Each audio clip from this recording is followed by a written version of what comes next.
When it comes to copyright infringement, the RTAmerica and Homeland Security's ICE Department have been working side by side to take down those pirates. Now, the RTAmerica tells the feds who they think are in the wrong. The feds investigate, and then they determine if they have the right to seize the domain for that site. Seems like a pretty straightforward process, but what if I told you that's not actually how they operate? Let me explain.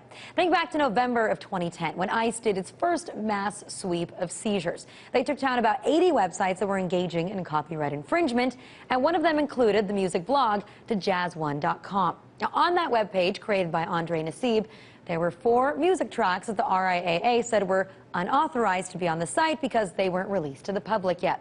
Now, Nassib told the New York Times that those tracks were actually sent to him by record labels as samples to get the word out about the upcoming songs. But that message apparently was never relayed to ICE. So in their typical fashion, jazz1.com was shut down and replaced with that awful seizure logo. But here's where it gets interesting. Nassib and his lawyer worked for the past few years to get his property back from the feds. But it turns out that there was a lot going on behind closed doors.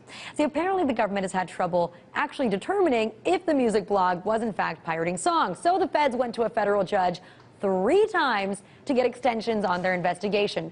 All of this done behind closed doors without informing Nassib or his lawyer. But even with those extensions, neither the government nor the RTAmerica could come up with a legitimate case against Jazz1.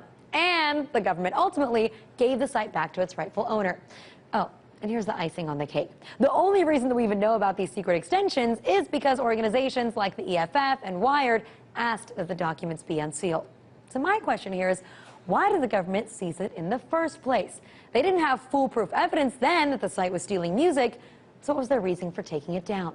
I guess that this proves the assumed method of seizing domains is wrong. Rather than the feds investigating the issue on their own, they just blindly follow what the RTAmerica tells them to do.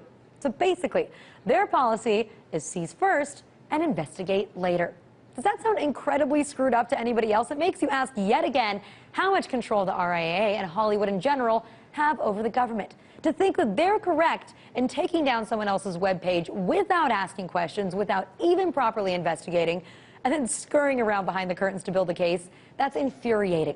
And if this could happen with one guy who could actually afford a lawyer to investigate it, it makes you wonder how many of those other hundreds of seized sites were also taken down without the proper proof. Now, apparently, we're all at the mercy of the feds, and they're just a puppet for Hollywood.